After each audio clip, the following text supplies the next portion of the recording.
Friends, I recently came across a book that I think should be required reading for every high school or college student in America. The name of that book is The Machine in the Garden by Leo Marx, Leomarx. Leo Marx was a historian of technology at MIT, and he wrote about how you can track technology in the cultural and literary imagination of America.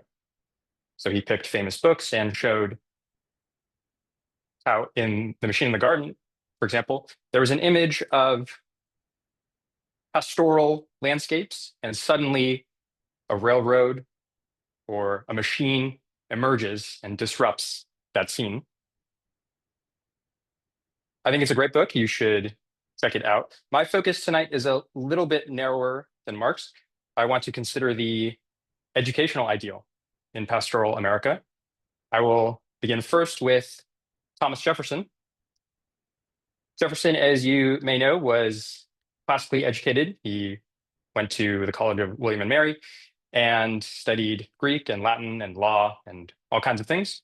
And he advocated that same education for Americans throughout his tenure.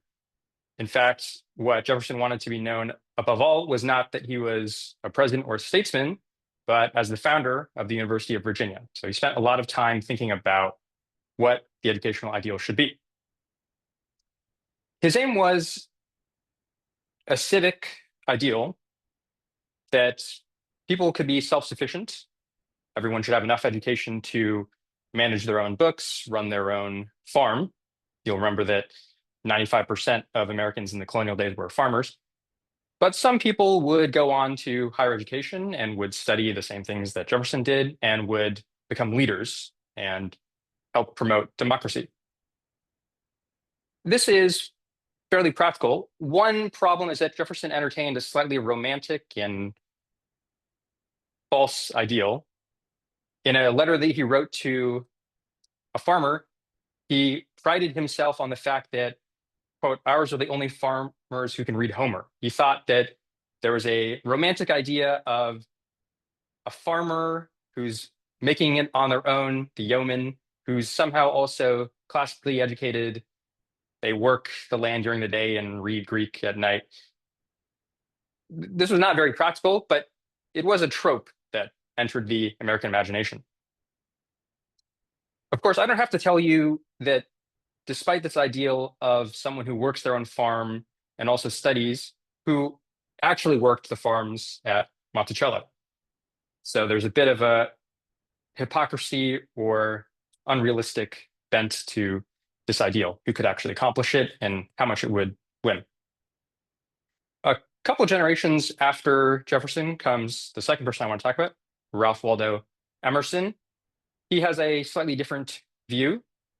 Our age is retrospective, he says in one of his most famous essays. He thinks that Americans have been looking across the Atlantic and backwards in time to Europe, that they feel that they're lacking their own character and they constantly need to resort to the Greeks and the Romans or the Europeans to tell Americans what they should be doing.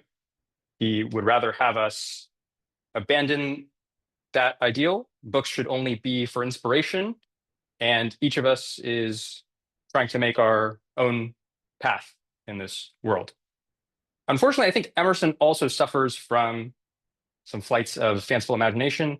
You sometimes get the sense reading him that he thinks that Newton discovered the laws of gravity by just observing nature, and if only you could do the same, you would have discovered them too.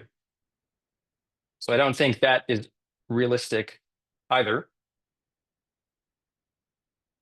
But of course, Emerson also likes the idea of self-sufficiency and uses metaphors of farming and agriculture in his own work. To be sure, there were dissenters to both the Jefferson and Emerson ideals. There were people who said, enough with the book learning, there are farms to till and railroads to build, and that won't help us accomplish either of those. The aim should really be to have a scientific and practical education. And I think that these competing ideas come to some kind of a resolution with Abraham Lincoln. Lincoln, unlike either Jefferson or Emerson, was self-taught. He did not have very much formal education, But he knew that it was important. And during the Civil War, he passes the Land Grant Acts. These would fund agricultural and mechanical colleges across the United States with the intent of educating people for a rapidly industrializing society. At the time that he did this, most colleges were still focused on reading old books in Greek and Latin. In some places, then you have a merging of these two. So the College of California, for example, is a prep school studying the classics, and it becomes merged through the Land Grant Act and becomes the University of California, Berkeley. And it therefore carries this possibility that someone might really come and study the sciences, but also ancient languages and philosophy, and come out on the other end as a leader, but also with practical skills. So it might have been thought around 1900 that this ideal that's somewhat posited by Jefferson and Emerson and Lincoln could be achieved. Studying both the liberal arts and the sciences, returning to the communities to become leaders. This becomes especially important topic in civil rights. For example, in the African American community, you have Booker T. Washington, who says that people should just stick to farming their own land, managing their own house. On the other hand, you have someone like W.E.B. Du Bois, who earns the first doctorate as an African American in America, and he understands the value of a classical education, and he thinks that it is vital to have students go through this process and come back as thought leaders as well, and leaders in general. And ultimately, in the civil rights movement, I think we can see that Martin Luther King took that Du Bois path of insisting that education was of the highest ideal, was one of the most important things. And this was a time also when, through industrialization, jobs were moving from farming to more industrial jobs.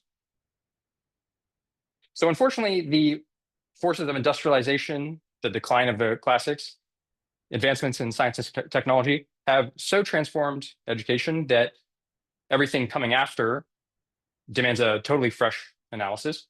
But I hope that what I've said tonight will serve as a checkpoint for how we saw education in the past as we examine education of the present and the future.